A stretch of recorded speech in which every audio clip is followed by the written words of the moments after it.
Building some modern decks at the moment. Oh, nice. Okay, good.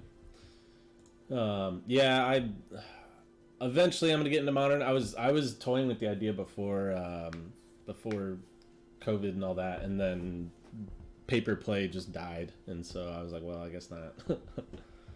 All right, so yeah, this is a like windmill slam bomb.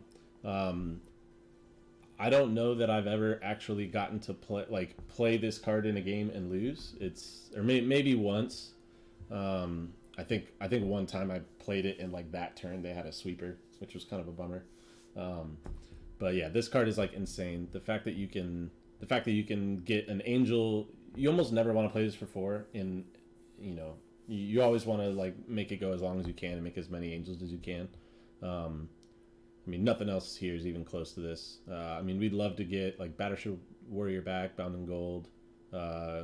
This isn't even that bad, but yeah, this is like Windmill Slam. What new decks are you building?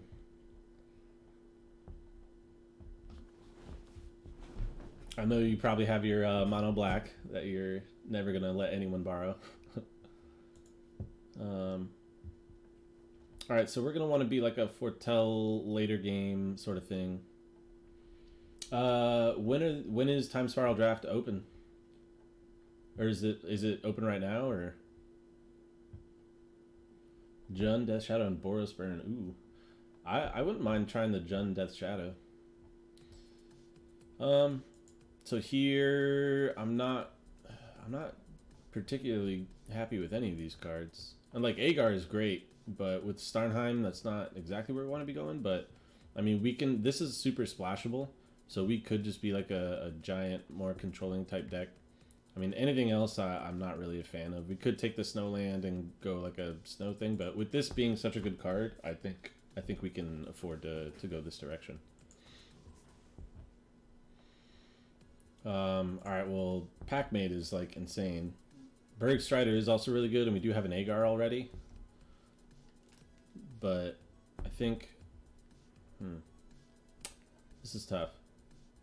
I mean, whatever deck we play, we're going to splash this.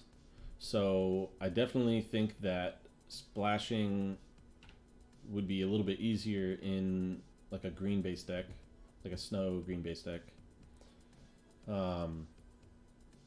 But I mean, so far, Giant seems pretty open. We've gotten past Agar twice now, and an Invasion of the Giants, and a Berg Strider.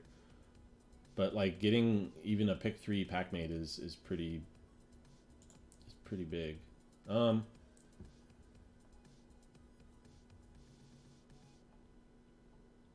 Paper on the 19th of the. Oh, okay. I haven't been on MTGO like since they came out with Arena. I'm gonna go with Packmate here. I'm kind of hedging, but I'm keeping myself open. I don't want to commit super hard to one thing and then have it dry up or something like that. So I think taking the Packmate is a safe bet. We want to play it if we can. Here, I'm just going to take a Sculptor. I think we're going to try to go green. Yeah.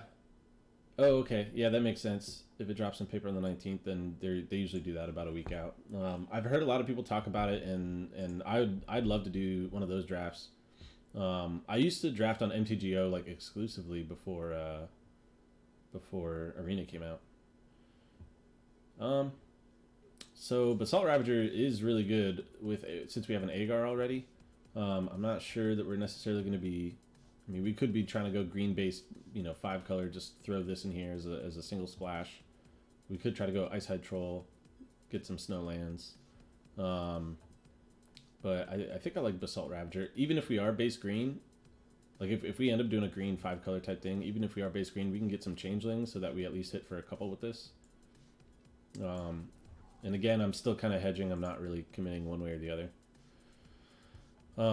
I do like Rootless U. It can be really good, although we don't have a target for it yet. I really want to pick up this Alpine Meadow. I think it would be good, but I think we can't really pass up this Squash.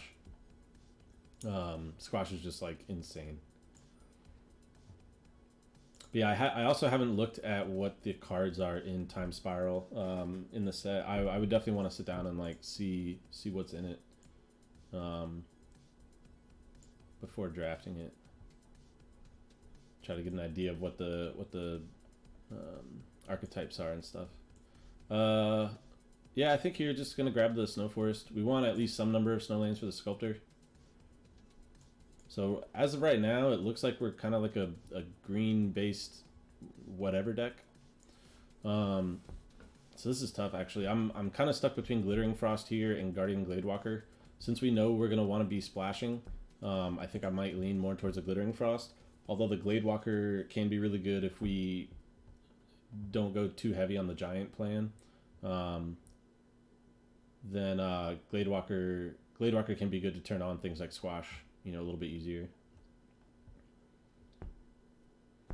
But yeah, I'll definitely check out. I'm gonna take the Glittering Frost here. I'll definitely check out and see if it's live on MTGO. Nothing else really exciting here. I'm just gonna take the Snowland.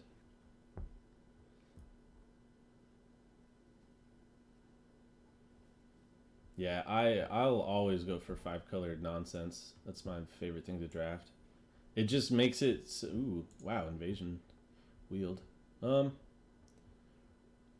don't think we're going to be too heavy on giants, but I think this is worth it. Like, even without the giant payoff, you get a scry. It does a slower impression of Omen of the Sea. It doesn't have flash or anything, but you scry 2 and you draw a card off of it. And then sometimes you'll get extra 2 damage to the face and a discount. Here I think we'll just grab the Axe card. I don't know if we'll play it though. These don't matter. I don't think either of these will matter. This definitely won't matter, but we might play that. I definitely know that drafting 5 colors is more difficult, but it's more fun. Like when you have a 5-color deck and your opponent is like, what are they doing? And you're just like, I can do anything. Like literally any card in the set, you have no idea what to plan for. You can catch them off guard with a lot of stuff. All right, so here I think we're pretty committed to doing a red, green, blue sort of deck, and then we're gonna just try to find a way to splash this Starnheim Unleashed in there. It's hard to pass this one up. This one's like pretty nuts. You play it on turn 2. It's got a decent body on it. Hits them for 2, bounces back to your hand, lets you scry, and then if you can hit and then play this in the same turn, you know exactly what to name off the top to draw extra cards. And so basically you just keep bonking them for 2 and get some card advantage, and then set up your draws, and then eventually you just slam like a big beefy guy. Yeah, I do understand that, and that is the risk you take when trying to say, hey, I'm gonna do this 5-color nonsense, for sure. But I don't know. The payoff is more fun to me. So, all right. So here I'm kind of stuck between the Raven and the Pretender. The Raven I think is lower risk and not super low reward, but because this can get out of hand. But we're not super tribal, although we are trying to go giants if we can help it, since we have a Squash and an Agar, and the Basalt Ravager. So maybe we do take the Bloodline Pretender. I don't know. Without being super tribal, it's kind of hard to make that work, actually. I think I'm just going to take the Raven. I think we're pretty much committed to being green, red, blue, and then we're just trying to splash the white for this. So we do want Snowlands, but so far we're not doing any kind of a black splash. So I like the Masked Vandal here. Provoke the Trolls can be good, but I don't think we have any good targets for it right now. Maybe him, but yeah, everything we have dies to it on its own, so it's not exactly what we want. Because, like, yeah, this is an okay removal spell, but 4 mana, 3 damage instant isn't the best. And so really I only want to play this if I have a potential way of making the +5/+0 work for us. If we pick this up, we can, and Jaspera Sentinel would actually be really good for us to pick up here, but I think I'm just going to grab the Masked Vandal. It's a changeling. It gives you a way to deal with artifacts. It's definitely what we want. All right, so I'm kind of stuck here between the Lindworm and the Slays the Troll. I think I'm leaning more towards Slays the Troll just because with Agar, this actually counts as dealing excess damage if you get it to fight. And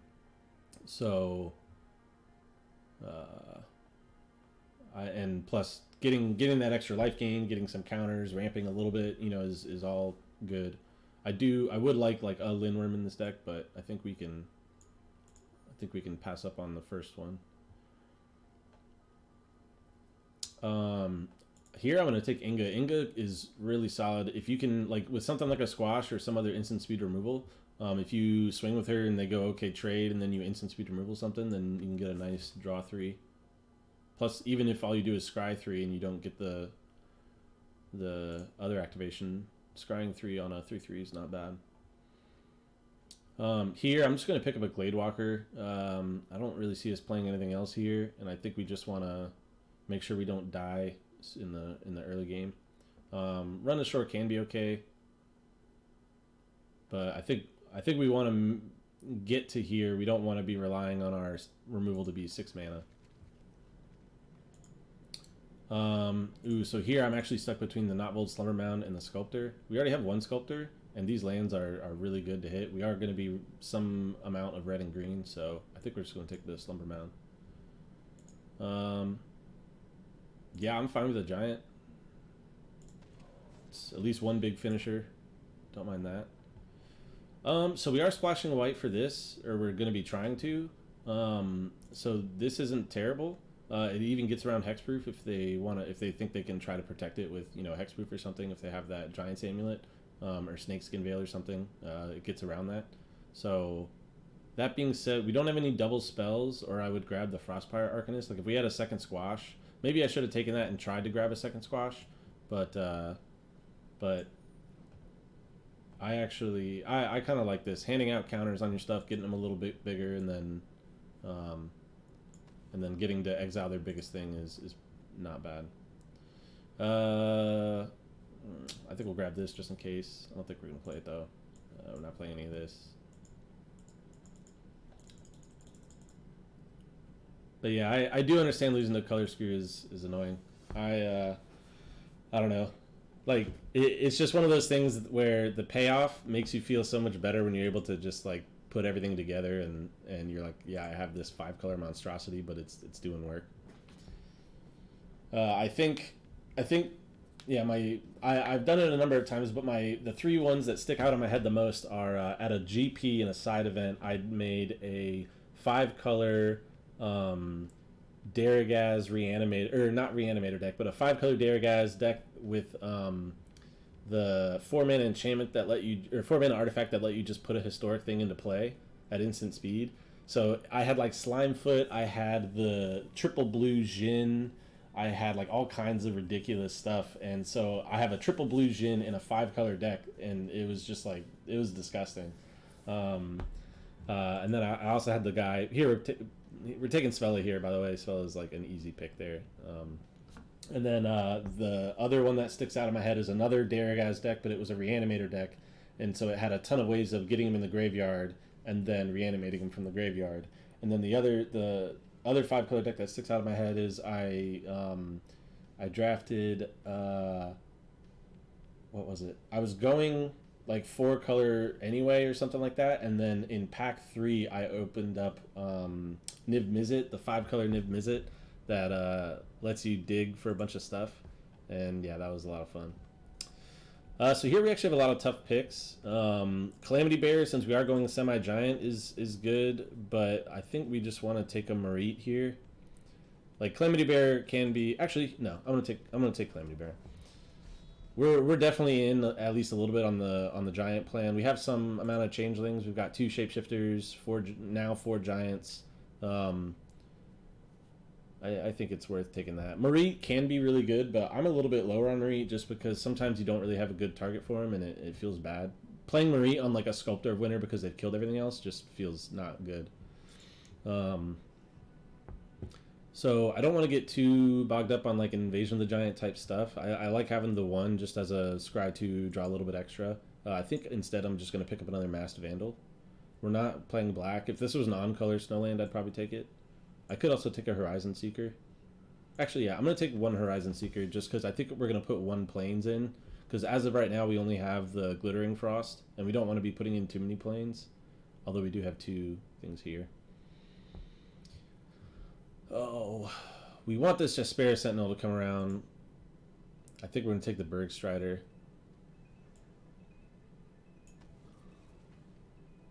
Goes with our giant plan, and ooh, wow. So blue seemed real open. So really, what we're stuck between now is, do we want something like Behold the Multiverse, or do we want like a Raven, another cheaper kind of flying threat, or do we want like a Lindworm, just a big thing that in the late game will gain us some life back, stabilize us a bit? Hmm. I kind of like the Lindworm. Yeah, I don't. We already have some card advantage stuff, and I don't really want to be. And we definitely with like a Arnie slays a troll. We want to make sure we have big stuff that's gonna like kill their stuff when we fight. Speaking of, we're gonna pick up another one here. Ooh, Craven Hulk actually is really good too, though. But yeah, I think we just want another fight spell. We want to make sure we have enough removal. Um, so right as of right now, we need like one more playable, but I think we'll grab this Frostpire. I don't know that we'll play it, but we're not gonna play anything else in this pack. So we could be super greedy and grab this Maja. We do have a Svella now, so splashing will be a little bit easier. So all because for something like Starnheim or Fall the Imposter, all we need to do is activate him once, and then we can play him. This is double white though, which is a little bit like that's super greedy. But you know what? We're greedy on this stream. I like playing super greedy. Maybe a Kinseekers. I don't think we're gonna play anything else. Yeah, we're not playing a third or a second. Well, we might have played a second Mass Vandal, but I think we're already there on playables. We just need to figure out what we need to cut. This is also kind of greedy. Double black. We're not really black. We would need a lot to do that. Maybe a second Cinderheart Giant. I don't know.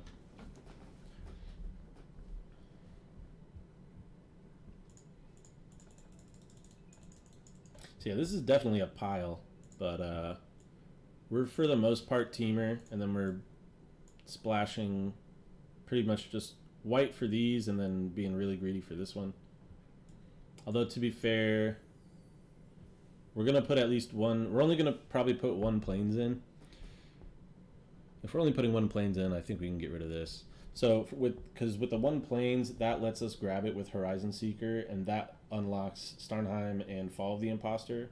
But we don't want too many, because then if we draw too many in the early game, we're not going to be able to play our like double spells like Invasion or Arnie Slays a Troll or even Svella himself. So maybe this is a little too greedy.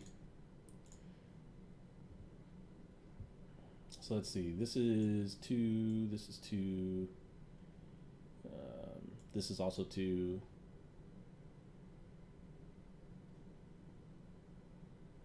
This is 2. So our curve looks okay. This foretells on 2, but then we're going to be playing it really late.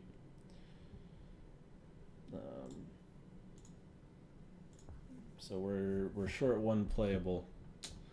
We could just throw in like a Littjara Kinseekers. It acts as a giant. We have 2 shapeshifters, 5 giants. I think we'll be able to. Have it turned on most of the time to get the scry and the extra counter.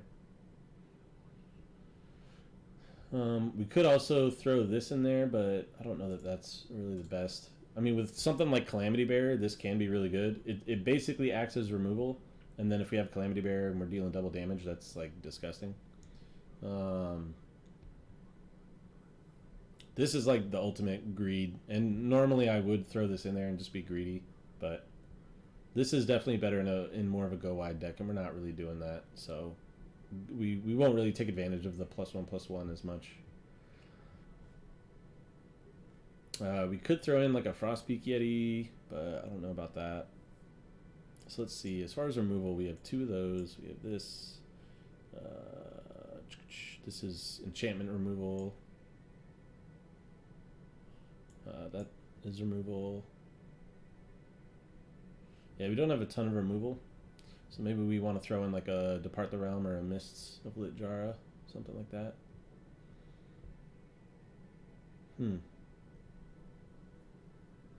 Could also just throw in like a big beefy giant.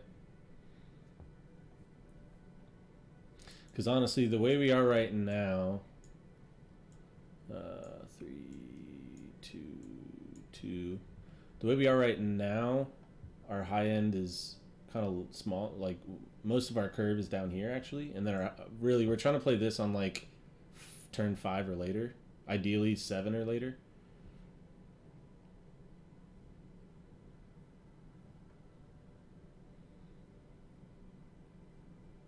I don't know if we want to play this either. It actually kills some of the stuff that we don't want it to kill, like Sculptor. Actually, I guess it only really kills Sculptor or Horizon Seeker. Everything else lives through it naturally. Basalt Ravager. Yeah, I think we'll throw that in there. But we still need... We could also just throw in like an Axe Guard Cavalry. Give our big giant guys haste. It's not terrible. But I think I'd rather throw... I think I'd rather include either another giant or removal.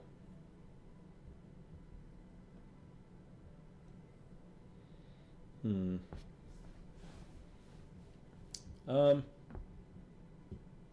gonna lean more towards the removal. I think we're okay on giants, and we don't need to have some huge amount of them or anything like that. We're really hoping to hit this. With Svella being able to kind of dig through our deck a bit, we should be able to get to this. The only unfortunate thing is you can't foretell things off Svella, so hitting this with him isn't the best. But we should be able to, if we can make a ton of mana lists, we should have tons of mana for when we do foretell this.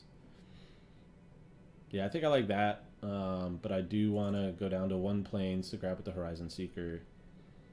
And then what are we looking at as far as... So mostly green, and then pretty split on red and blue. We definitely want to make sure we have green for our early plays. To play Packmate on turn 3, play Sculptor, Glittering Frost. So like right now, yeah, this only has like 4 sources. That's insane. So we're not doing that. That's only 6 sources, but yeah. So let's look at our blue actually. So we really only have 1, 2, 3, 4, 5, 6, 7. Okay, so 7. We have some double reds, so we definitely want to make sure we have reds. Yeah, we are kind of evenly split, which is a little unfortunate.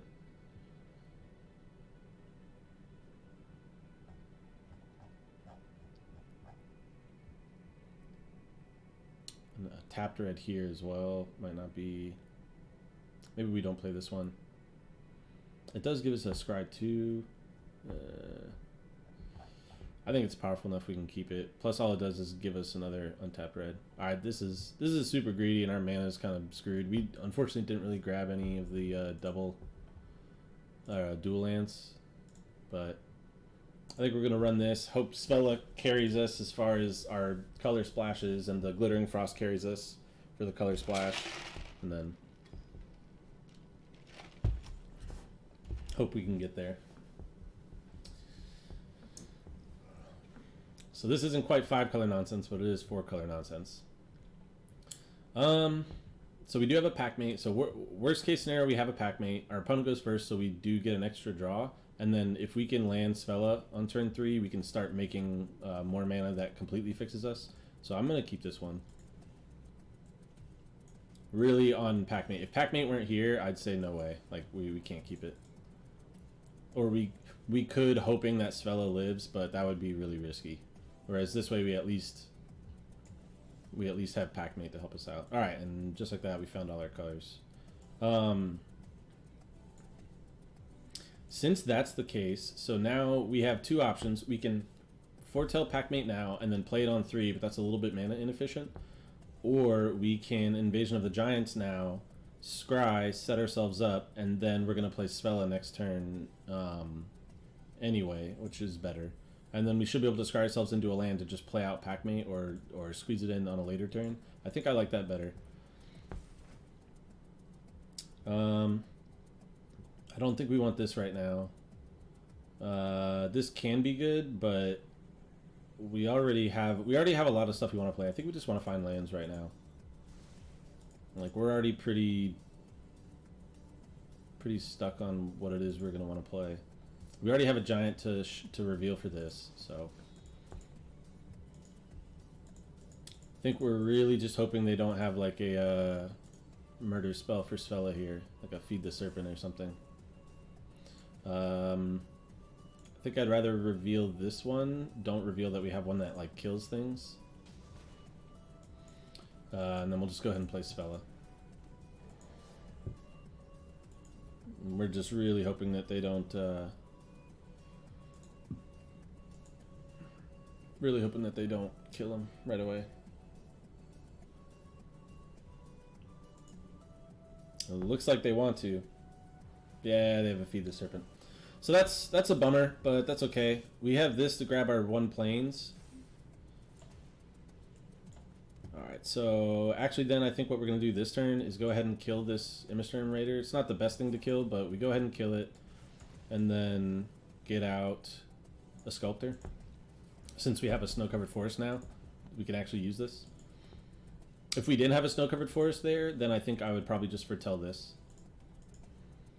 But as it is right now, we're ahead on board, and I have more bodies to add, more cards to draw, so I think we're in a good spot. All right, now I do wish I had that. Masked Vandal now, but that's okay.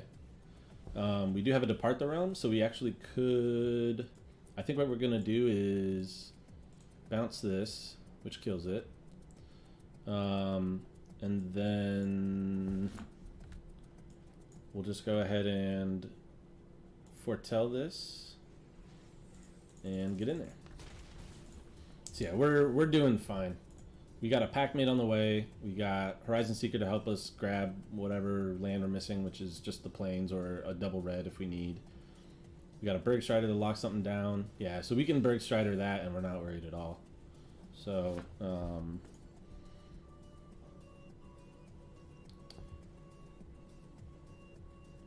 so that, or we could, I think I like doing that. So I could Berg Strider, lock it down, hit for 6. That's probably better. Or no, I'd only hit for 4 because I got to untap here. Or what I can do is play Agar, swing with this and say, okay, do you want to take 4 or do you want to let me draw a card and trade? But if I do that, so Agar's 3 and then I have 2 mana left over, yeah, and then I can play the Packmate. I think I like that a little better. So we're going to play Agar. Play this, draw a card,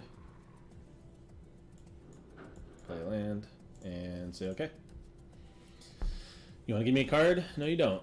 So he could have the danger here is he could have the black sweeper, but yeah, I don't think he does. So all right, why not play Seeker there? Which turn? Sorry, I saw the chat a little bit late. I think you're talking about the turn that I foretold, the Packmate. I could play Seeker there. Yeah, I could have played Seeker there. That was the other option. But instead, I think I just wanted to... I didn't want to overextend in case they did have something like a sweeper. So say they had like Crush the Weak, which deals 2 to everything. Then both my creatures that were already on board have 2 health. And then Seeker would also have 2 health. So I was more so just saying, okay, I'm already ahead on board, and they have to answer what I have going on right now anyway. So I'd rather just foretell, go ahead and get the foretell cost out of the way. So that way, say they did have a Crush the Weak there, and they said, okay, well, I just got to fire it off. Then I can immediately follow up with a 2 mana 3/3 that draws me a card, and then go from there. So that would have been a fine play to do, I think. But I just wanted to go ahead and get the Packmate foretold and get it out of the way.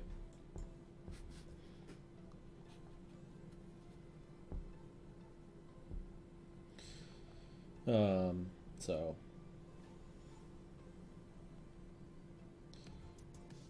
all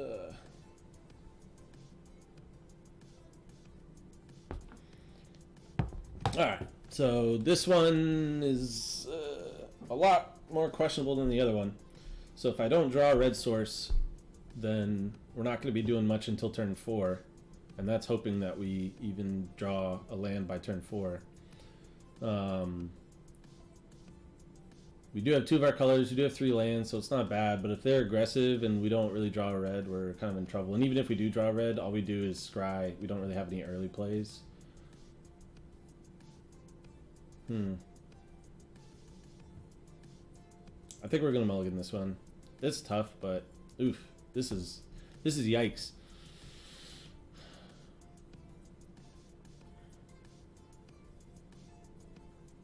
So this is one of those hands where the one plains kills us. If this were a forest, it would be an easy keep.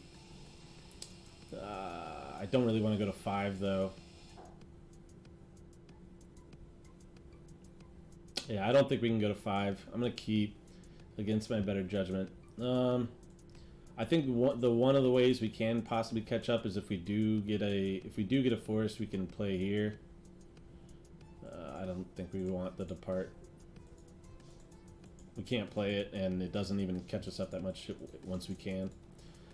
So yeah, we really gotta hope to draw a green off the top, and we gotta hope that they're not super aggressive. And just kidding, they are.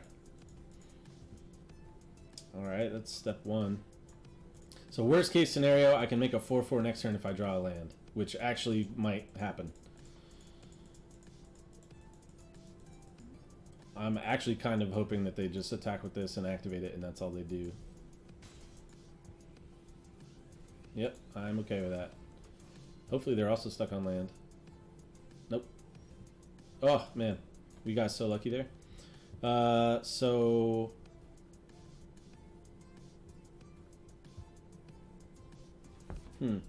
So there's a couple ways we can do this. We could either just make a 4/4 right now and hope they can't take care of it, but I think now that we've unlocked our green, we want to try to hold on to this as much as possible.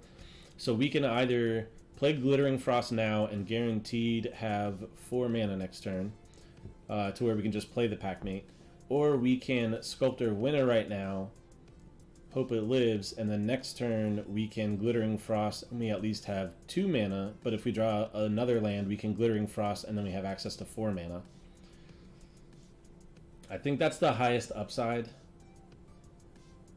And we can. I think they're less likely to try to kill this if we have no snowlands. So, because potentially having access to 4 mana next turn and having this down and having this already out is a lot better than just playing this right now, doing nothing, and alright. So they're setting up to exile our biggest thing in a couple turns, which isn't great, but that's okay.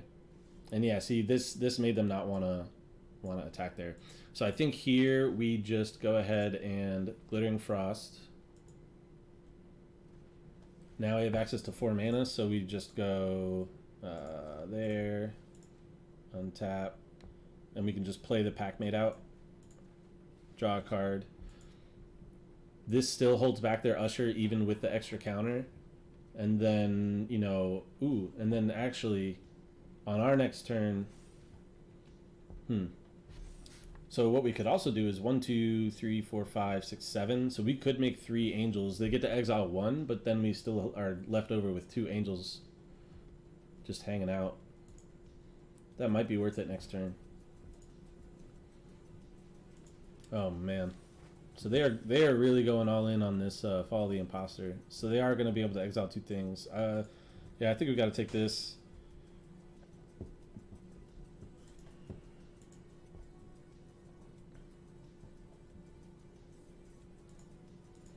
What we could also do is, so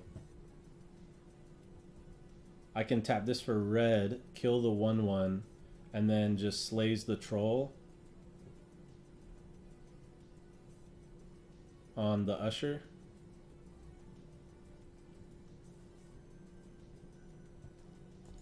So he's going to exile the Packmate next turn if I make that play. Or I could also hold on to Slays the Troll since I know they're going to be doing that, and I could squash the Usher. I think I like that better. So red,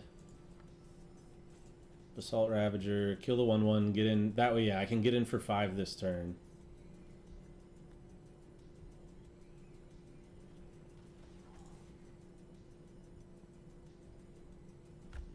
So since they're sticking and they have priority, it makes me think they have a Snakeskin Veil. So I'm actually going to, I mean,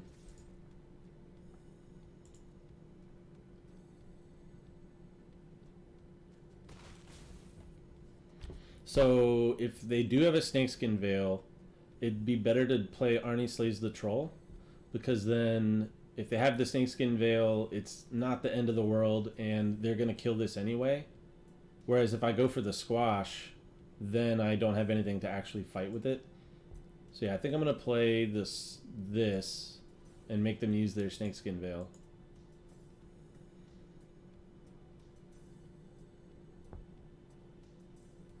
Because then at the very least, I can put the counters here.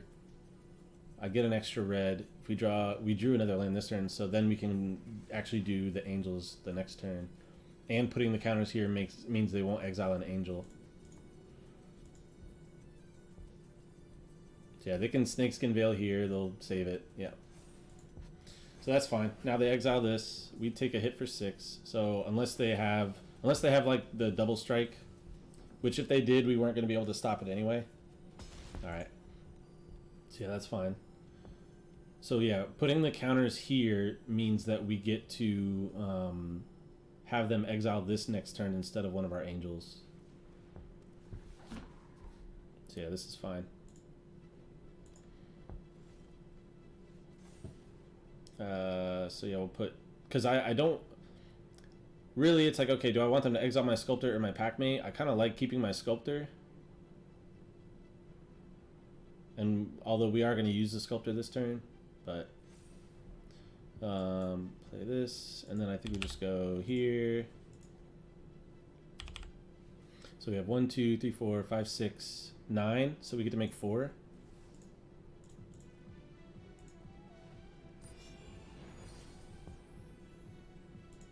So they're going to kill this next turn anyway. So we go ahead and just swing in.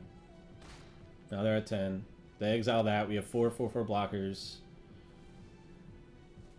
I'm pretty sure they're just dead.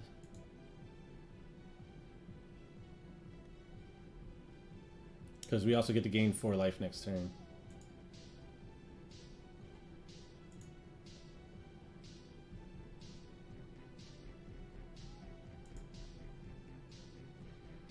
And this is why you want to hold off as long as you can on casting this. Getting to add 4 Angels is like insane. Whereas we could have just added the 1, you know, early on or 2 early on, but that doesn't really do much for us. So there's no instant speed way to give it trampled, so I think we're just going to do this. There's no reason to try to kill it. Because they could have some kind of pump that kills 2 of it, and then we're not killing him immediately next turn. So I think we'd rather do this. That way he has to have some other kind of removal for one of these. That only buys him a little bit of turn. Yeah. So that is definitely one of those games where Starnheim Unleashed saved us.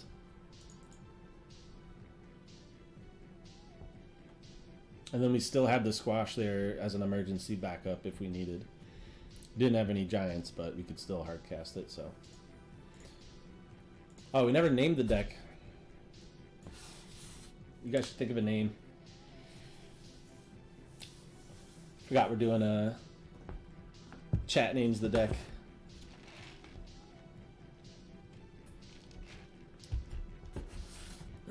All right. So we can't play Fall or Starnheim.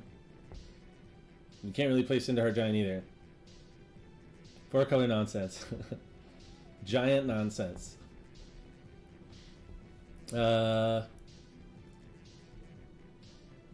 So this is one of those hands where really all we can do is play this Sculptor. We can't really play anything else, but we do have our most powerful card in hand. We at least have 1 snow-covered forest, so worst case scenario, we are at 4 mana. If we get our 1 Plains, our Horizon Seeker, or our Glittering Frost, then we can unlock these.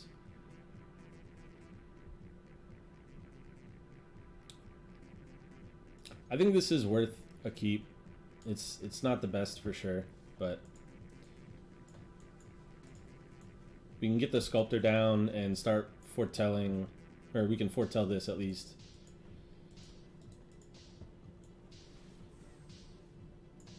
Since we can't take advantage of this for a minute anyway, I think we just want to go ahead and get the Sculptor down. With the Sculptor, we actually can activate the Notvold Slumber Mound a little faster, so I'm expecting a Packmate or a bird here. Oh wow, neither. Yeah, we can't do anything other than foretell this, so we'll do that and get in for 2. Say go. So we're 1 land away from being able to do this. Okay, that's something. We definitely want to try to kill something with it, although we can only kill a 1 toughness thing.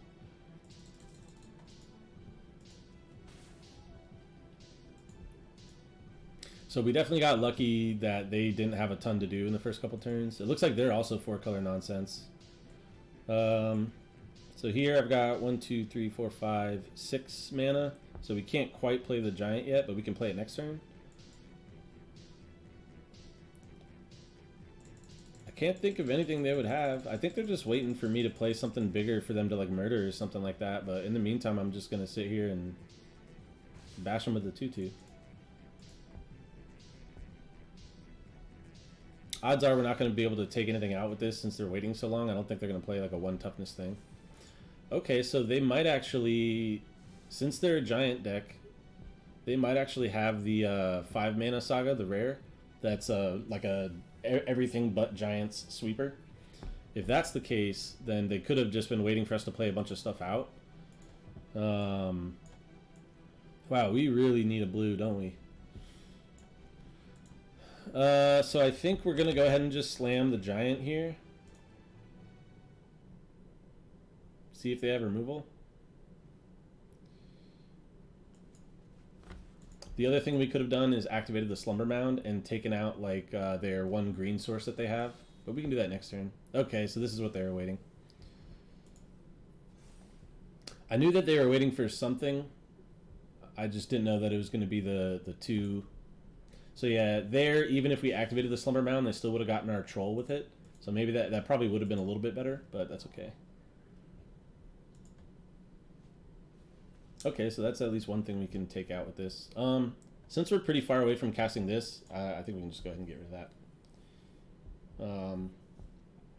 Like we have more of a chance of hitting a blue for this than we do for hitting a white. So, and plus, even if we did, it takes turns to then set up after that. I think this is more mana efficient, so maybe we just do that. Yeah, I think that's fine. If we get a blue, we can play Agar and Basalt Ravager on this, which actually draws us a card, so this is more mana efficient now, and yeah, if we top deck an island, then we go Agar into Basalt Ravager, draw a card. That's a lot better than just, if we're going to kill the 1/1 anyway. Alright, so we take our licks. We're hoping for an island or a swamp off the top. Or not a swamp, a plains. So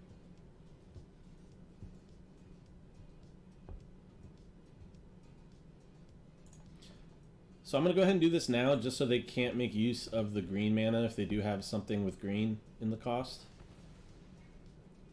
I could have also done it with red. That might have actually been better considering they do have, we've seen at least 2 red cards. And they could have just included this because it's a snow land and is in one of their colors. Red would also put them pretty far away from activating this. I'm totally fine trading this off with like a Bergstrider.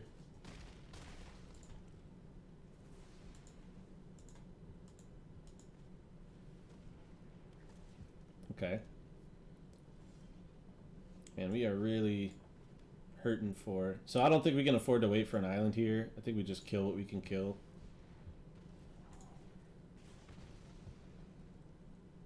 So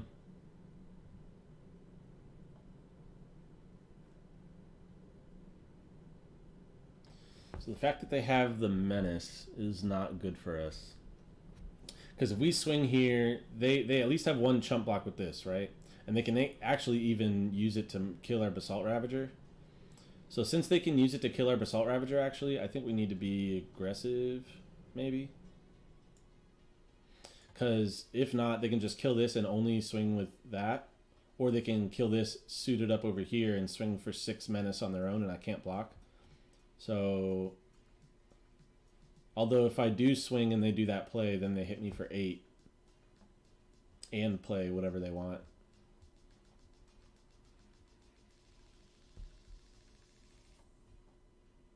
Yeah. I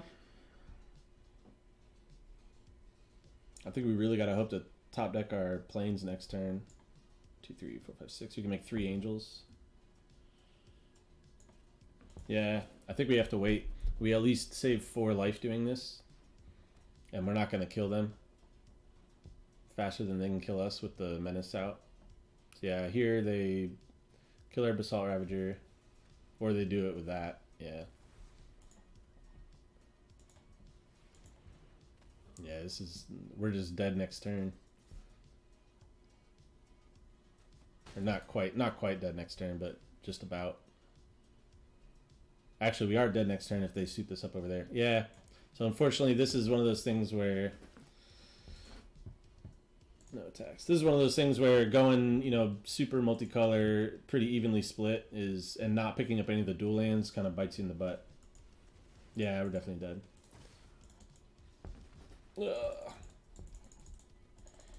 Yeah, and I don't think taking out the mountain would have helped there. I don't even think they played anything else. I mean, even without this, all they had to do was suit up a 4/4 to give it menace, so it'd be 6.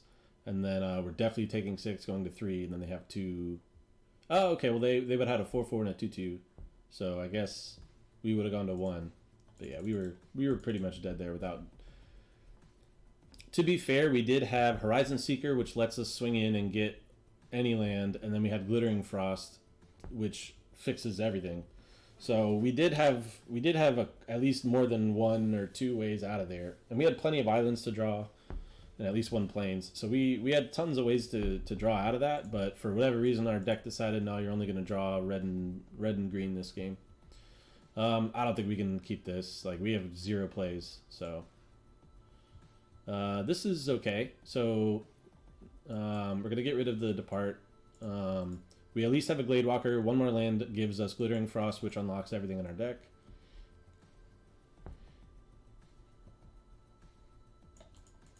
So yeah, we had plenty of outs that game. We just only ever drew... I am going to go ahead and play this out just because there's really nothing we're going to be waiting to add the counter onto. Plus, if we stumble on lands, I'd rather have something out already that I can maybe fight something or do something like that. Because this actually, in an emergency, if we're really stumbling on lands, this gives us our 3rd land in the 2nd chapter, which may end up being a thing.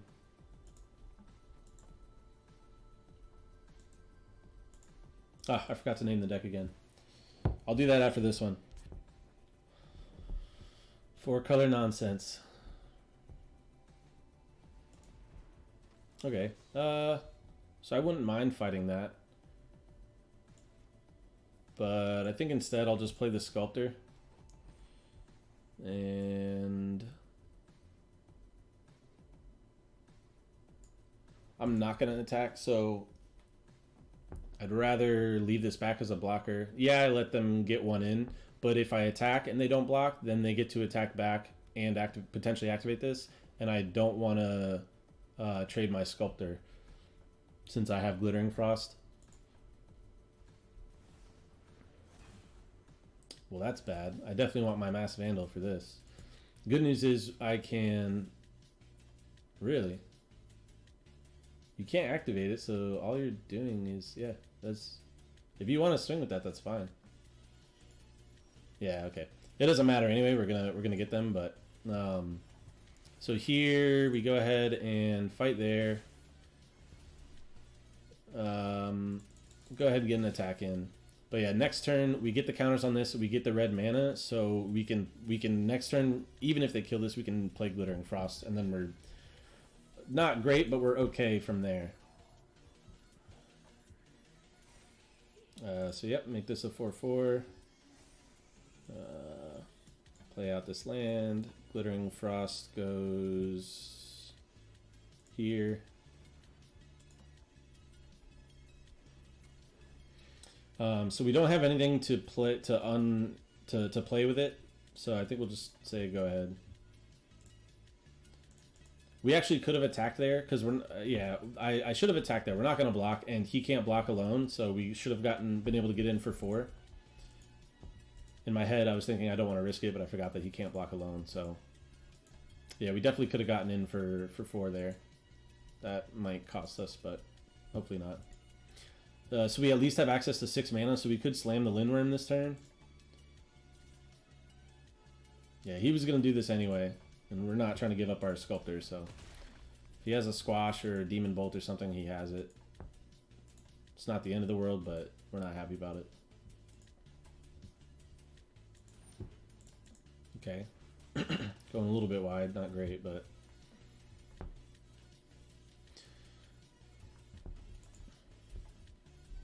So yeah, we definitely want our Masked Vandal to go ahead and get rid of that, because if that goes unchecked, it's really bad. Alright, so we gained 4. That's good. So let's see, I can go 1, 2, 3. Actually, yeah, so what we're going to do is play this. Untap here. And then we play our Basalt Ravager. It's going to ping for 2, so we'll ping this for 2, and then we draw a card. And that also forces him to spend more mana and keep doing that, so... Odds are, I don't know what else he's got, but he'll probably end up suiting this up and then killing our Agar. Because, yeah, this unchecked is very bad.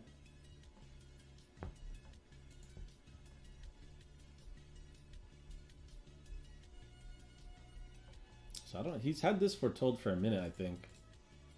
Because he paid full price for the Dwarven reinforcements. So yeah, I think here he just goes ahead and kills Agar, so I don't get the even more card advantage. That goes back to his hand. He might play it again. I don't know.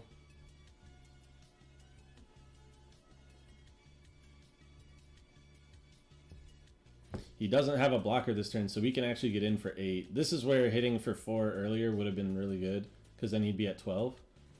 And then we'd put him at 4, because yeah, he can't block. So...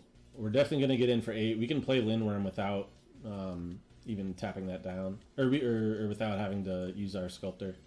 So here, we're just going to bash for 8. He can't block. And then we just slam. Slam a big 6/6. Gain even more life.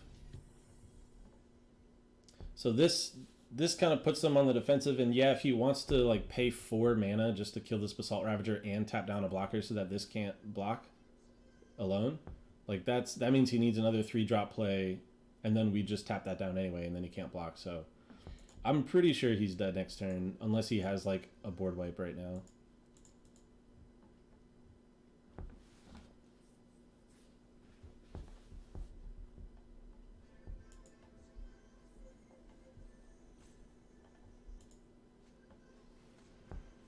Okay.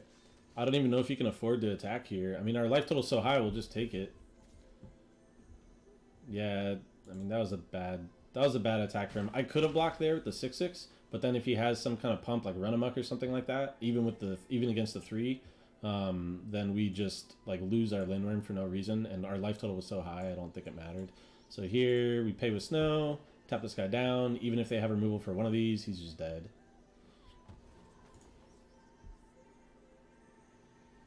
So even if that's like a poison the cup and they kill the 6/6, they're still just dead. So, or a squash or whatever. If he's got a squash or whatever, he cannot kill 2 things with 2 mana in these colors.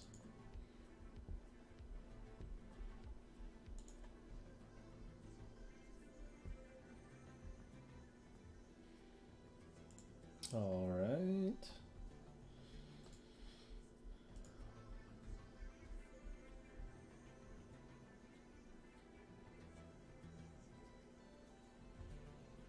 Actually, let me make sure. I think my audio is still pretty low. Yeah, there we go. I play with my audio here super low just because I don't need to hear it. But for people watching, I guess, if they want to hear the sound effects, the giants going, ugh. Alright, now he's just roping us for no reason.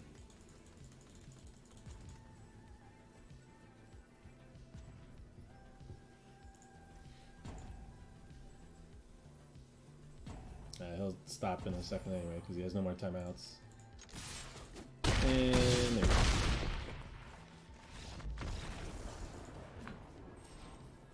All right, victory. So yeah, when our lands let us at least get our Glittering Frost out and play everything, then we do a lot better. So gotta name it. So what? 4-color nonsense. That's what we said. 4-color nonsense.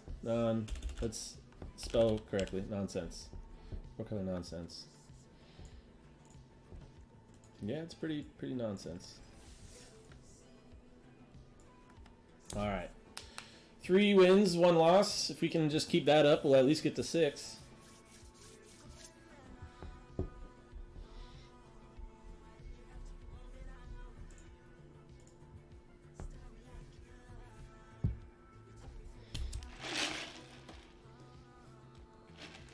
So yeah, Ghost, I don't know if you heard earlier, I was supposed to be playing in the qualifier weekend event, but something got messed up and I couldn't join it, and then by the time I tried to fix it, it was too late.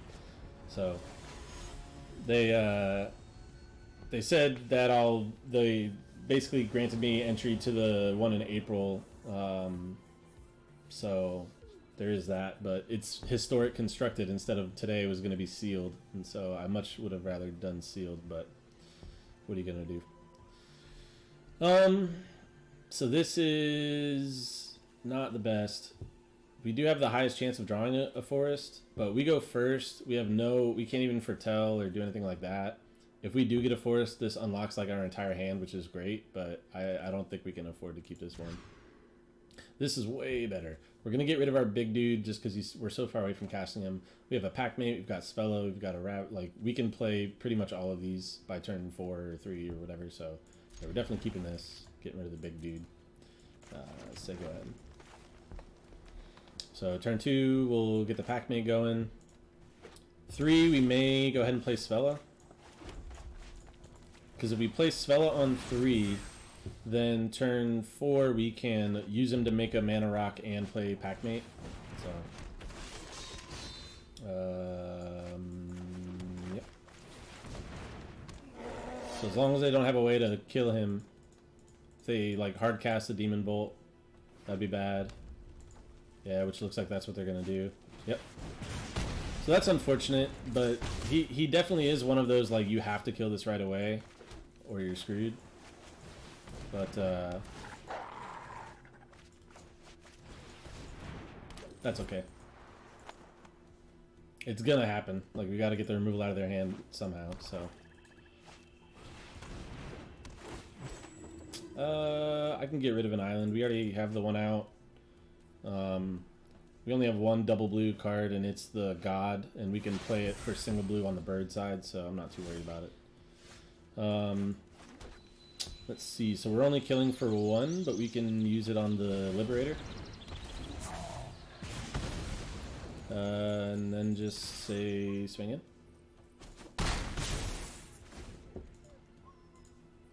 We've got a squash, 1, 2, 3, 4. 1 more land and we can activate the Slumber Mound.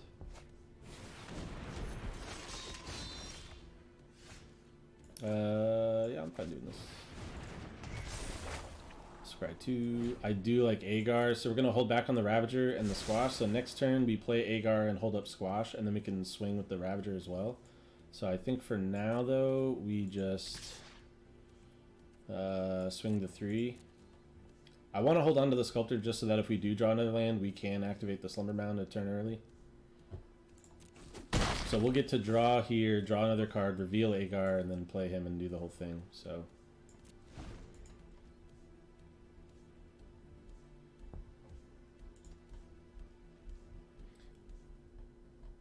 I don't really want to trade the Ravager for a 2/1, but if I can at least get a card out of it, then I don't mind it as much. It is one of these is like half a card since they got 2 of them out of 1, but it is what it is. Oh wow, this dude just has like all the reinforcements. Let's draw another card. Hopefully it's a good one. Ooh. So unfortunately, I can't hold this up and play Agar this turn. And I don't really want to be squashing a 2-1. Like, yeah, it draws me a card, but...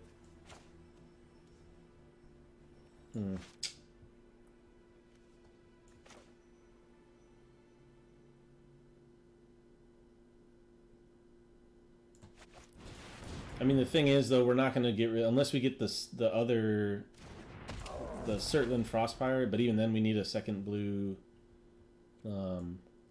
source.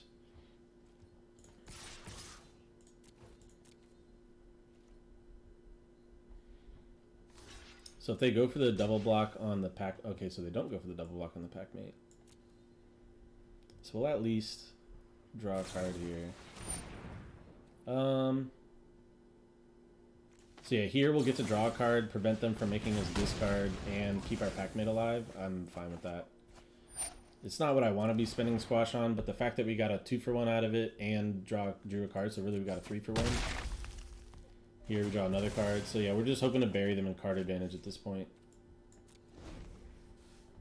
So yeah, now we can Glittering Frost and then hold up both of these.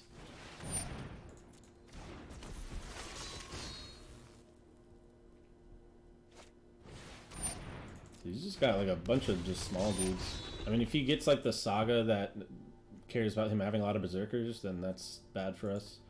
But I can at least bounce one of these if he goes for like a double block.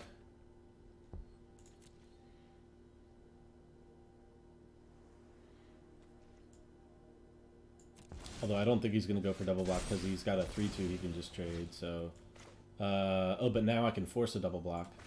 So I can force a double block by putting a counter on the Agar. So now he can't just block with the 3-2. We will go ahead and throw this on a red source. And then say, okay, coming in. So yeah, he's going to go for a double block on Agar. And then he might just single block the pack mate, but I mean we don't really care about the pack mate anymore. Yeah, that's fine. So that's fine, and then we're going to bounce one. So now we keep Agar alive, we get a card, another card draw out of him. Like, we've drawn 3 cards off of him. That's why he's just insane. Unfortunately, we're 1 mana shy of being able to do that, but that's okay. So that means that playing this means that this guy even deals 2. Yeah, see, we're definitely glad we cleared up a ton of Berserkers before he got this in play. And honestly, we're going to be able to force him to block some of these because before this next chapter. I think we get 1, 2, 3, 4, 5 now. So we can't activate this yet either. So, but now... so he's actually got a clean block there. So I think we just do this. Like, he's got a block. We have nothing in hand, so yeah. Here, though, next to damage, it's gonna deal twice the damage, so I don't think we need to do, like, 2 and 2, but just in case. Yeah, okay. It would have done excess anyway, but we're gonna get to draw 2 cards off that. Like, that's just insane. And now we can even slay the troll here. So now he has no Berserkers here, and we're pretty much good to go. Unless he has a haster, but if he does, we're going to eat it. Unless it's the... I mean, we would still kill it, but unless it's the other one. Yeah, so this game's over. 2 counters here. That makes him deal double as well. Or cancel, actually. Yes. Oh, no, that comes in tapped, so it doesn't matter. I was going to say we can just kill him, but that's right. We'll kill this.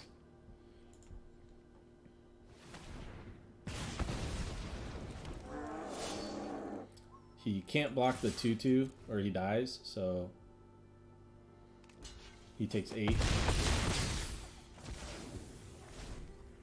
Unless he... Even with the sweeper, he only has 5 mana, so good game.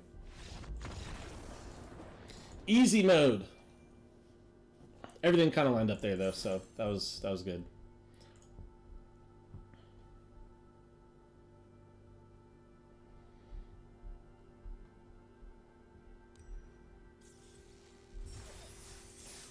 All right, so far so good. 4 wins, 1 loss, not terrible. And the 1 loss was to Color Screw, which is going to happen when you kind of have a deck like this. So you just hope it happens less frequently than you want. So here this would normally be a mulligan, but because we have this 2-drop and it can scry 2 when it hits, I think we're going to keep this. +1 forest, which is the most. We have the most forest sources in our deck. Then and we unlock these. So I'm gonna play this out first since they're showing a white card. I think there's less of a chance that they'll be able to kill this before I get to hit with it. So yeah, they would have to go. I don't even know. I don't know what 2-mana spell they would have that isn't foretold that would be able to kill this. So yeah, we just go hit, scry 2. We're looking for a green source. Perfect. I think we can get rid of 1 because this is 5 lands and we have a Glittering Frost already. So yeah, we just want the green source, and then we get to play this again.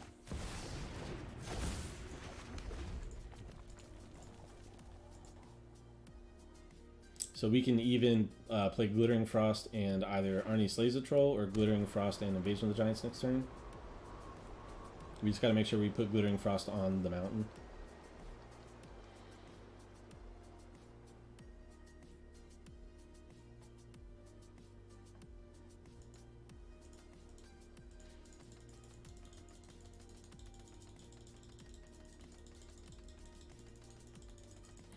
If they do attack, I'm definitely going to let it through. Yeah, so that's not good for us. We can't even Slays the Troll anymore. So yeah, I was kind of hoping they would like bluff an attack or attack, you know, saying, oh, I could play something else to pump it and then just play like a creature. But now we are not exactly happy. Because we need a creature in the yard for us to Mass Vandal that away.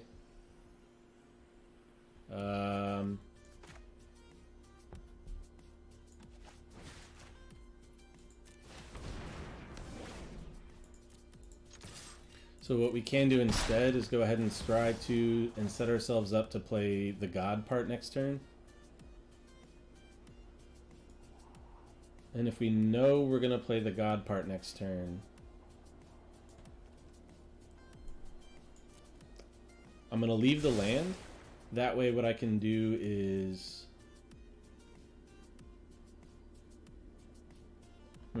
So, yeah... What I was going to do is leave the land so that way next turn I can play this, name land, and then I clear any lands off the top of my deck.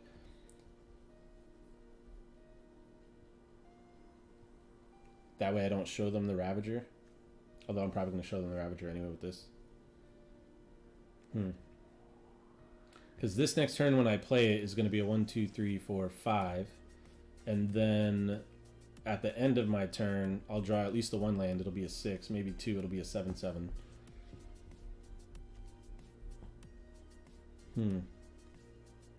Is it worth? If I do this though, then what happens is I draw that land off the top, so I could miss with this. I guess it's not the worst thing that you miss with this, and we will be able to set this up to start doing stuff. Yeah, that's fine. So not the best, but that's okay. He's gonna get in another hit here, which is not great. Yeah, I really needed him to not have something to pump that up permanently, like a short pump or something, like a one-time pump wouldn't have been bad, but well, this is also not good because now he can do that. I guess I'll show him the Ravager. 1, 2, 3, 4, 5, 6 means we can't play this and slay the troll. I could Basalt Ravager and slay the troll though, but then that kills our Basalt Ravager. And then we don't get the counters on anything. Yeah, I think we'll just go ahead and play this. Play a land out. And we want... like, we don't want to draw lands, I guess. So I think we just say lands. Alright, that's unfortunate. So creature would have hit us a Bergstrider. I guess since you do put the rest on the bottom of your library, you'd rather just grab stuff that you want to draw. That way, yeah, it would have been better to name creature there regardless, just because that way if they are lands on top, then I get rid of them. Whereas now I might draw a land. And creature definitely gives us the creature or land I think gives us the highest chance of hitting, but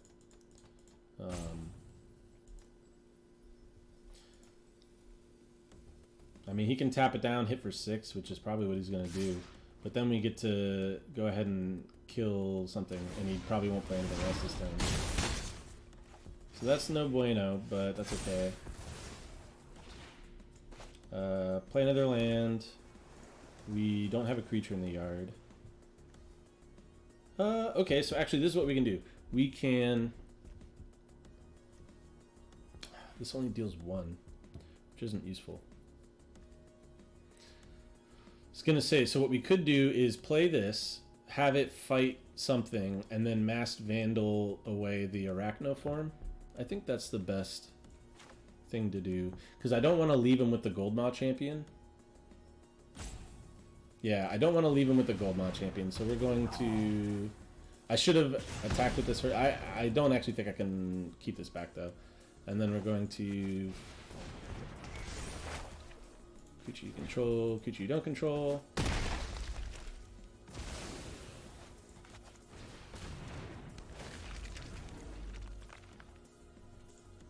So yeah, what I should have done is attacked with this first to get the damage in. But since we are kind of low, I think I'm actually going to hold back. And then, yeah, we'll say creature. We get 2 lands on the bottom of the library. So yeah, we just gotta hope he doesn't have like a Blizzard Brawl or something.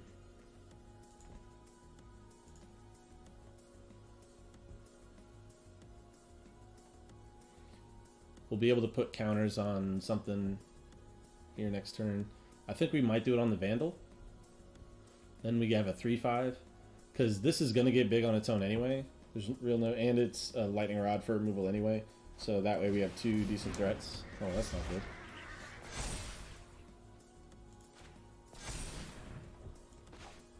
I mean, yeah, I think we... So we can either play this, or I think instead actually we'll just kill the tree line. Hold this in our hand. Since we have 2 blockers on the ground...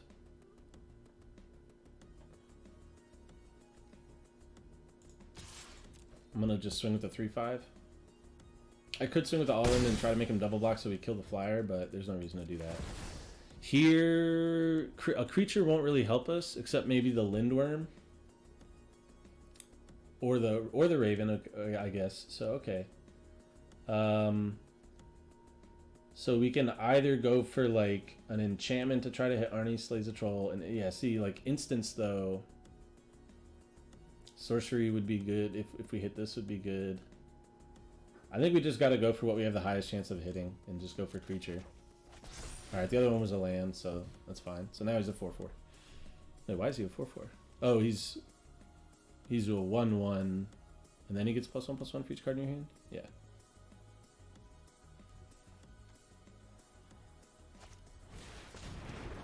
Okay, so we can... Oh, that's not good.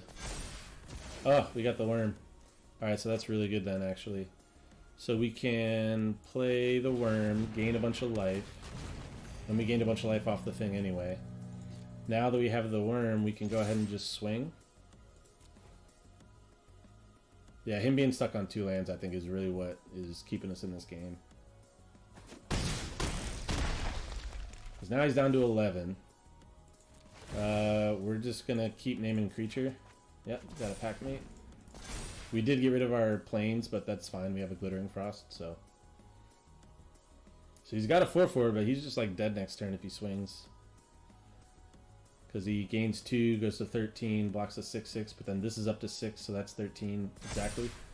So with nothing else, if he swings... Oh, wow. So he's got to have something else. Yeah, I don't think he can afford it. And as it is right now, we can keep it to where they'll exile the Lindworm, and we get to keep our Allrund if we just play enough cards to keep them below 6. But then we gotta hope we don't hit at the end of the turn. Although we can go down to 2 cards to make him a 3/3, so even if he hits on both, he goes up to 5/5. Because we can play Snow-Covered Forest, Sculptor, Pac-Man. Oh, Pac-Man draws this card though. Okay, so that's not great for us, but it's not the worst. So they're gonna hit the 6/6. So I think we lead with the Pac-Mate, see what we get. And then we'll just play that. And then swing in for 10. They can go to 1, or they can chump the 6/6, go to 9. Yeah, I don't think they can afford to block with the Starnheim Courser. But if they weren't going to block, they should have attacked, because then we'd be at 8. What they could do is double block here, and then exile the 4/4, but then we've got a ton of creatures. Yeah, he's just in a bad spot regardless. Because now blocking 3, I still have 9 on board, so he's got to play something else. Yeah, and he can't afford to... we do have this one giant, so that forces him to chump here, eat this, take 6, gain 2, so he goes to 5. Or we can play this and set it up for next turn. I think we do that instead. So I think we say, okay, I'm just going to attack with the 4/4 trample.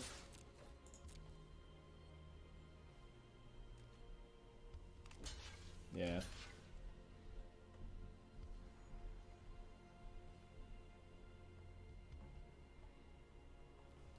So yeah, he goes to 11 here, but we're going to kill the Starnheim Courser. He can't play like Doomscar or anything next turn. So now all he has is a 2/2 lifelinker. Oh wow, okay, so that's bad for us. Yeah, it's bad, but that's okay. So if we had put that first, we would have been able to kill that, but... I guess the only thing that now kills us, although he would have been able to do it regardless, is if he has the Kaya double strike, +1/+1 double strike. Because then he gets to swing and kill us right now. But yeah, next turn we get to slam Calamity Bear, and we have a 7/6 trample that does twice damage, so... And then a 3/5 that also does twice damage.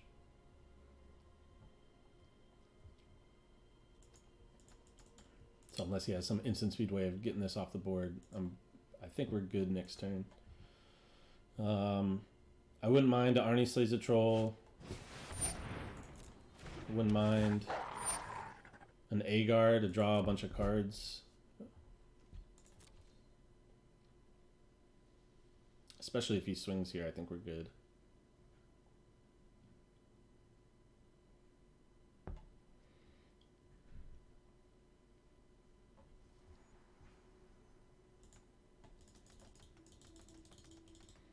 See, if he does swing though, then he has 2 blockers. If he throws just the 3 in front of this, he takes 4, doubled his 8, goes to 3.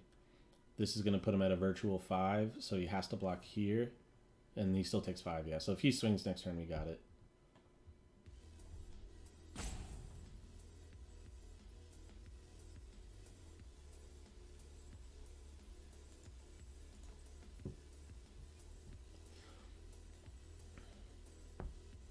Because without the doubling... Okay, he didn't swing.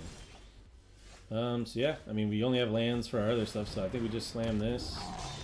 And since the 3/3 can eat our 2/2, I don't think we swing there, but I think we do swing with this. Or if he blocks here... Yeah, we don't have lethal, because he's at a virtual 13 with this lifelinker. So I think we just swing with these two. And if the thing is, if he lets the Cinderheart Giant live, that's threatening 14 trample damage next turn. Whereas if he doesn't let it live, then that means he like double blocked with 2 of these, and then it kills the 3rd creature, and he still takes 6. Or he could block here, I guess, and then so yeah, either he loses everything or he lets the Cinderheart Giant live.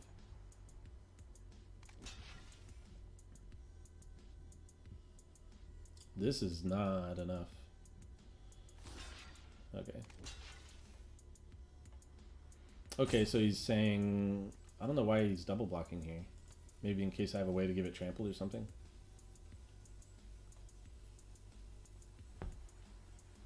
So as it is right now, he's going to take 10 from this. He'll go to 3, and I get to kill his 5/5 flyer.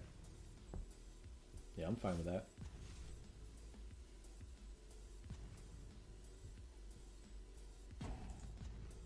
Alright, well, I guess now he's just dead.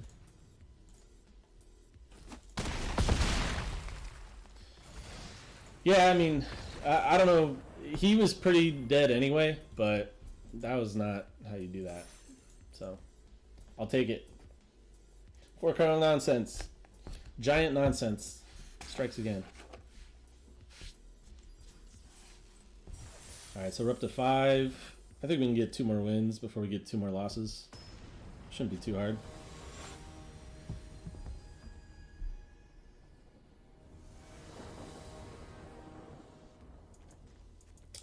Alright, we got a pack mate, we got a guardian, and Arnie. So the only thing we can't play is the Raven. Yeah, this is easy, pretty easy keep.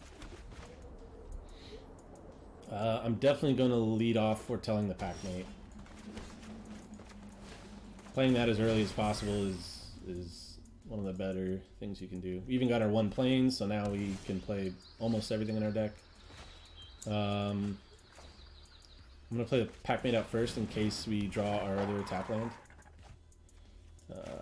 Go ahead and play the white.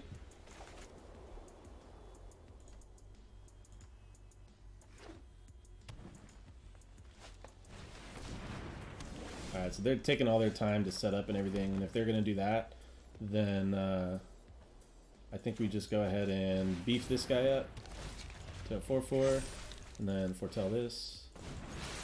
Start bashing. So we can kill most anything they play here, except for like a Bergstrider. We can trade with it, we won't kill it, but... Or if they've got like Narfi or something like that, that wouldn't be good for us. Okay. So if I actually end up jumping with this Guardian Gladewalker, I can get rid of that bind.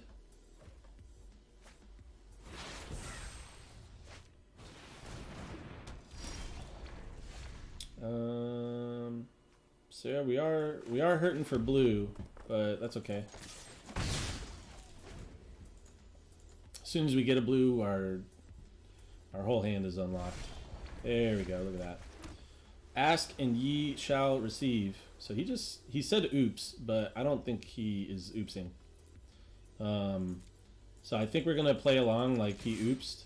He's gonna flash in whatever. Oh, I guess not. It's gotta be like a counter spell then or something, yeah?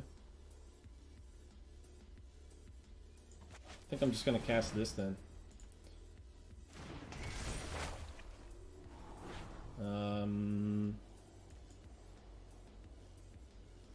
We're gonna draw both of these off the invasion. We do have Mass Vandal as a giant to reveal. I mean, I'd like this ability, so yeah, I'm gonna keep both of these. And I like Horizon Seeker because it can just help us find more lands. It's a 3 power threat. Yeah, good to go. Wow, he really did do nothing. Maybe it was a oops. I thought he was trying to bait us into like doing something. If he does it again, then I'm pretty sure he's trying to bait us into something, but I don't know what it could be. He probably has some kind of removal, poison the cup or something that he's trying to kill some good creature with.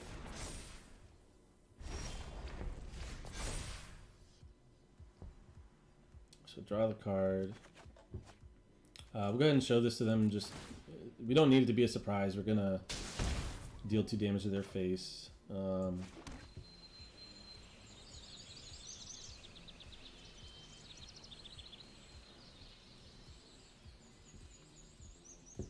So if we go for Arnie Slays the Troll, they can tap it, make it indestructible. It kills our pack mate, but our pack mate's already dead anyway. And then we only get in for 1, but then this is in play. But then if they murder that, we don't get the bonus of the counters. I think we just play this and the Raven. That way it's like, okay, if you want to kill something, I'm going to unlock my pack mate. I also have a flyer that he kind of has to take care of.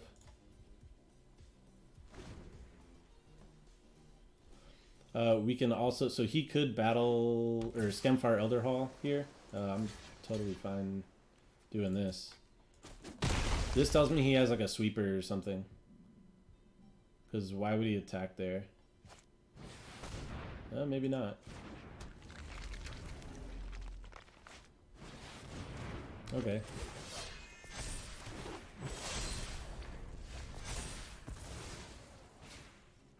So he left himself open to me just slaying the Icehide Troll, which I definitely like.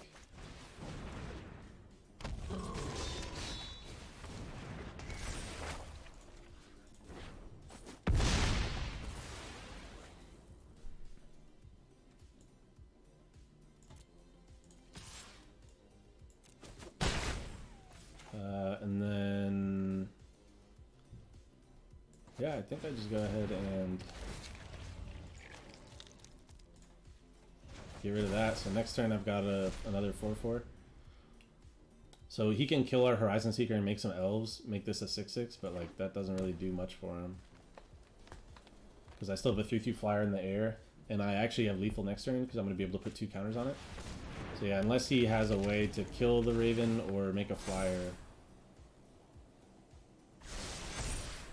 we pretty much got him.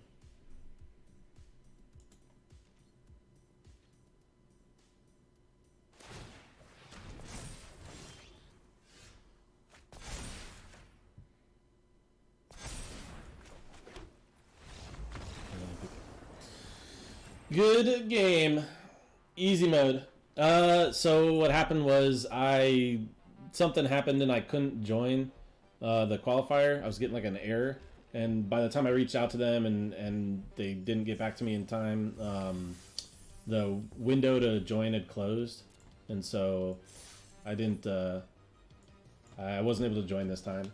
They gave me like 800 gems. They auto qualified me for the next one in April, and they were like, sorry, but unfortunately the one in April is historic constructed, and this one was sealed, so I was actually really looking forward to this one. But that's alright. I can just draft.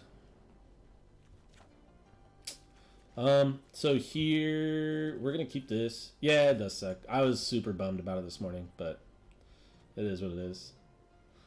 We're going to keep here just because we have a way to scry to hit our other lands, and then scry even more once we hit here. So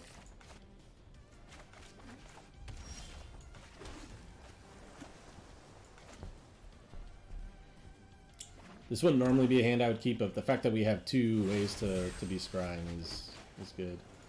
Hopefully they don't. Hopefully this isn't a Demon Bolt, but it more than likely is.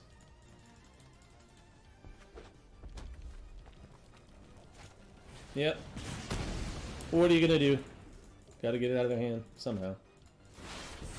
Alright, so that's good. Since that's the case, I think we just go ahead and get that out there. We don't have a way to use it, to make use of it, but I think we can scare them into trying to kill it or something.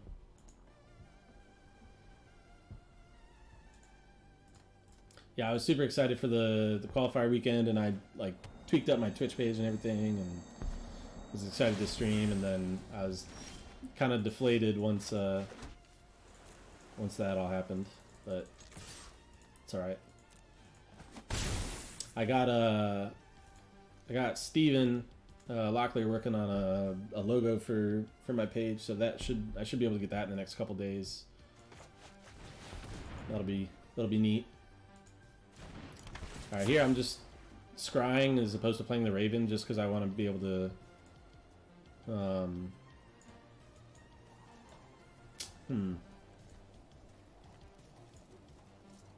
It doesn't seem like they're playing a lot of small stuff. Seems like they're more of a control-y white. Oh wow. It seems like they're more of a controlling kind of a deck. I would like at least 1 mountain, but we also don't have anything with mountain in our hands. So maybe instead we just...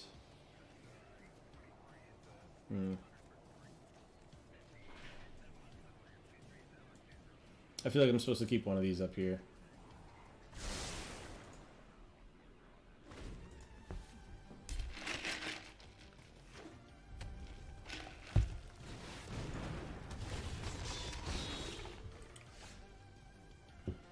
Alright, so it looks like they're looking to kill my Sculptor. What we could do, big brain play, is we could untap this white for them. That might unlock like a spell for them to play, which isn't good, but at least that way if we say, okay, you're not going to just eat my Sculptor for no reason. Because we don't have a snowland for us to untap, but we're going to go ahead and do that just to try to save this.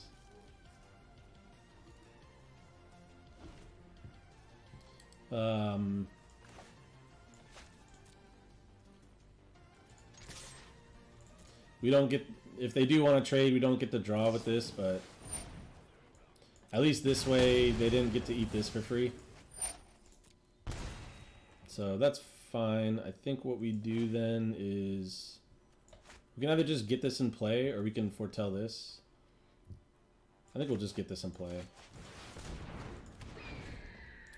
We're not really in a hurry to foretell this. We don't have the white anytime soon, so I'd rather just add the body. If they have another Demon Bolt, they have another Demon Bolt. Oh my goodness. So that's why they're splashing white. Raise the Draugr. They don't have any creatures, so I don't think they're going to want to play this if... Yeah, it's fine. So hopefully we can get another green here. Ooh, that doesn't really help us either. I think we just swing in. Try to race. I mean, they're going to add a bunch of counters and stuff, but they could flash in like a Jarl here, but then they just trade, so... Or they flash it in, take the 5, and then we're taking a bunch. Okay. That is not good for us.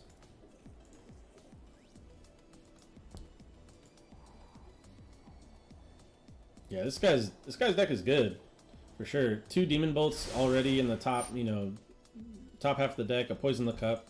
Showdown is nuts. 2 of these guys. He's definitely got a grindy deck that's gonna kill most of the stuff I play. Here though, we can go ahead and Mass Vandal and prevent him from getting all of the +1/+1 counters. And really, the cards he drew aren't the best. Like, he has no creatures to return. I guess what he could do... Oh, wow. What the heck is this guy's deck? Dude had Tibalt and Showdown and 2 Demon Bolts and a Poison the Cup. What the heck? This is, like, disgusting. And yeah, he got a pack made off of us.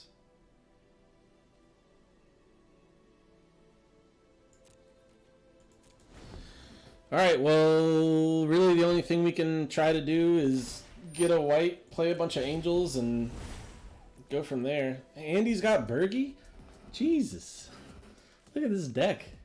This dude's got a god, a mythic god / planeswalker, a almost mythic level saga. Like, this dude's deck is nuts. Like, actual nuts. I don't think we're going to win this one, guys. I'm going to go ahead and say that. If we get, like, a Glittering Frost, then... If we get, like, a Glittering Frost, then, maybe. But even then, we're just, like, screwed.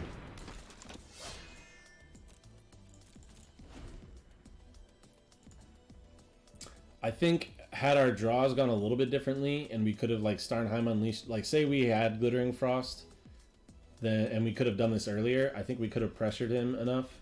But right now, he's been able to do all of this and, like, not feel pressure at all. He can just exile everything in the graveyard, cast all 3 of these, and just, like, kill us. Because he gets 3 mana, 7, 8, 9, 10, 11. Yeah, he could literally just cast all of these. He gets extra mana from this. Yeah, we're just, like, super dead. Man, this dude's deck was nuts. I don't know why he wouldn't just ultimate there. He gets to cast all 3 of these, because it doesn't even exile it, right? He exiles all the cards from all graveyards, and then when he casts it, it just goes back into his graveyard. So yeah, he literally could have just killed everything there. And swung for... 10, put me at 4.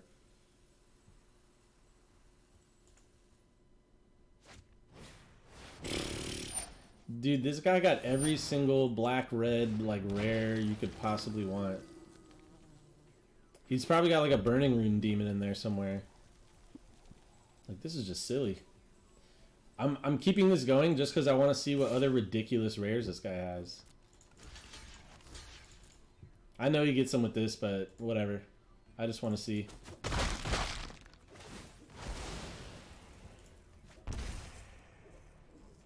So he gets my Sculptor. Sure. Sure, why not? Dwarven Hammer. Wow, dude. I don't think this guy has played a single non-busted card. Like, he hasn't even played a common yet, has he? Demon Bolt. The only common he's played so far is Demon Bolt, which is disgusting. Sure, why not? I'm still just, like, dead. So, the only two commons he's played is Demon Bolt. Everything else has been an uncommon or a rare or a mythic. This is mine, so, yeah. This is just... He's got this guy in there, because why not? You know, it's like, I don't... who cares about having that in there?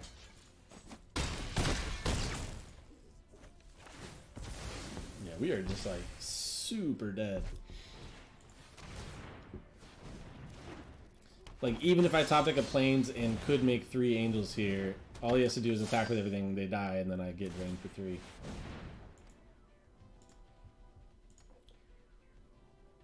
This guy's deck is insane. Worst off the top, we play this, and then he just exiles it and kills us anyway. Yeah. Yeah, this dude's deck was absolutely nuts.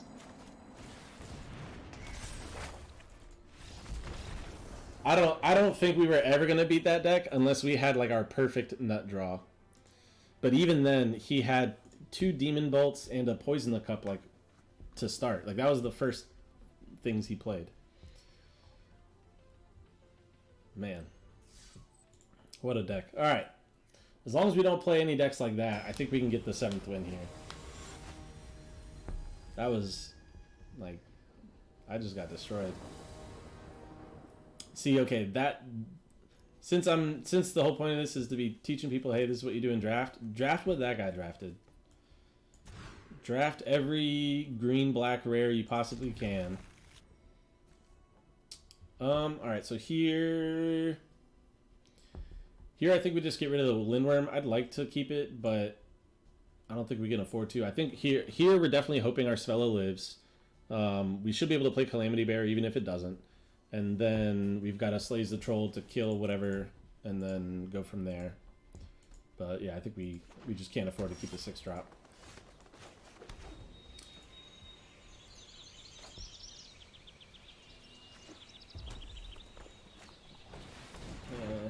I was kind of hoping they would just foretell something, but...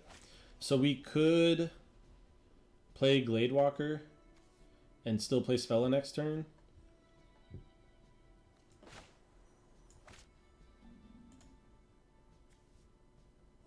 I think I want to play Gladewalker just as a... Because if I don't play anything right now, and then I play Svella next turn, and then they kill it, and they already have 2 bodies in play, then we're going to be a little bit behind. So I think we're doing this just to try to say, hey, I'm totally fine blocking here. If they had like a run amok and that was all they did, I'd be fine with that. Not great, but that's fine. So I'm playing the Svella. Hoping they don't have removal for it. And then next turn we can, if we draw another land, we can make a mana rock and, okay, we didn't draw another land. So especially since we have 2 cards in our hand that want another color, I would like to activate him, but I don't think I can afford to. I think we need to kill the Horizon Seeker now. While we can. We're not going to be blocking with him, so I think we just go ahead and attack. We'll get 2 counters on him next turn, then it'll be a 4/6, so then he'll be dodging a lot of his removal, unless he has Squash. So he's just going like mono Craven Hulks. Yeah. So we do get the extra 1 mana. So what does that do for us? Not a whole lot. I think we just want to play... Yeah, we can't activate him and play Calamity Bearer. And I think we do want to sit behind him right now if we can. So I think we just chill. I want to be a little bit more stabilized before I start activating him. I'd like to activate him so that I can start playing these, but that's not good. Okay, so that's better for us. So we gained a ton of life back, so okay, that's a little better. So I think now we just hold him up. Probably, yeah, foretell this. Actually, I'm going to play this guy. Because right now Arnie can level himself up to kill either one of these. Or actually he wouldn't be able to kill this, but he would be able to punch through and force me or whatever, but this way I can block with the Horizon Seeker. So right now we just want to build a wall and then start activating Spell when we can. Not great, but it trades with the Calamity Bearer, so that's okay.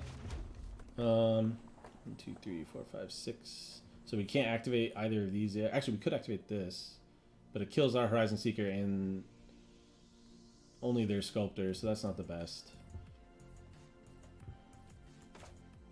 I'm actually... So if I activate this turn, next turn I have the white, and then 1, 2, 3, 4, 5, 6. I can make 3 angels. So yeah, I think we're just going to play this for now, just as one more body as an emergency. It bounces back to our hand if we do connect with it, so right now we're just trying to not get absolutely run over. And next turn we can make 3, 4, 4 angels, and then I think we're fine. I don't want to wait too much longer since he is threatening us a decent amount.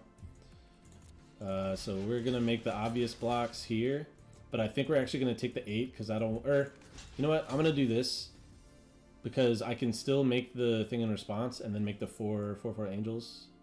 So yeah, these are the obvious blocks, I think.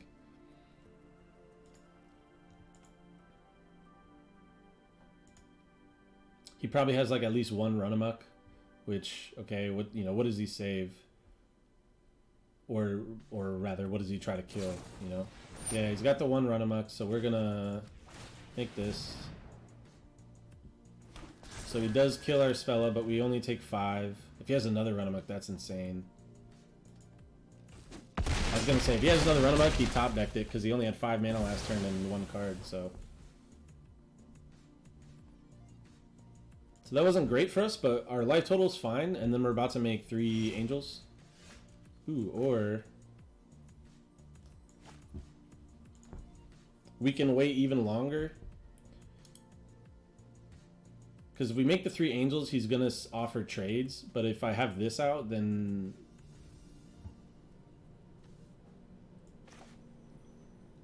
Because in green-red, the only way he can kill this is... I think we start by hitting with the Raven and seeing what our next draws are.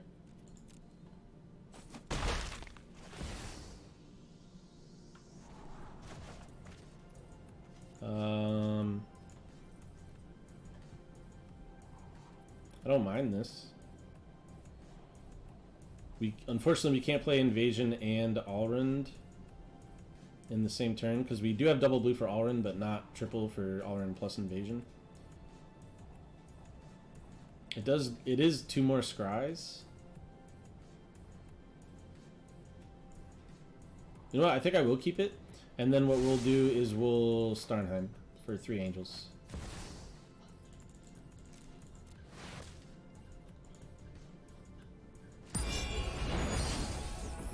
So now, yeah, he's probably going to still swing with the Craven Hulks. We can go ahead and trade. We keep 1 around. Next turn, we can either Alrund or Invasion, or we can Invasion plus the bird. And then in a couple turns, maybe we can cast the Giant for a little bit cheaper. Because, yeah, they're in top deck mode, and we still have some powerful cards. So I think right now, it's going to be hard for them to weasel their way out of 3, 4, 4 flyers. Even if we trade 2 off and they have 1 piece of remove over 1, now they're top decking with just a Sculptor. And then we've got, you know, big beaters coming. So yeah, that's an obvious attack for them, I think.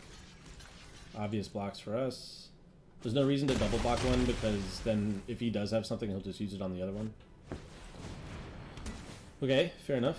So I think because of that, we'd rather just get a big guy out that can safely block that, rather than play like the bird. We don't want to trade. We don't want the bird to be trading.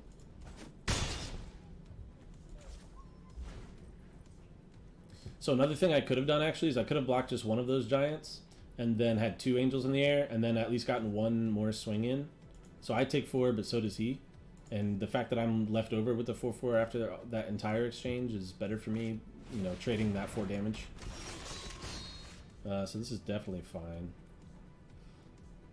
I think what we do then is we play Agar, because now we're going to swing with the giant, and this gives us an opportunity to, especially if he double blocks, we can actually draw 2 cards off of this. So if he blocks with the 5/1 and the 2/1, we kill his whole board, and then yeah, he didn't want us to draw extra cards. So I don't see a way that he kills both of these and gets up to enough damage to kill us, so I think we'll just go ahead and play this, scry 2, get rid of both of those. Plus next turn we can also Surtland Frostpire and then kill him, because this kills every creature he has. So this should be a pretty easy 7-win.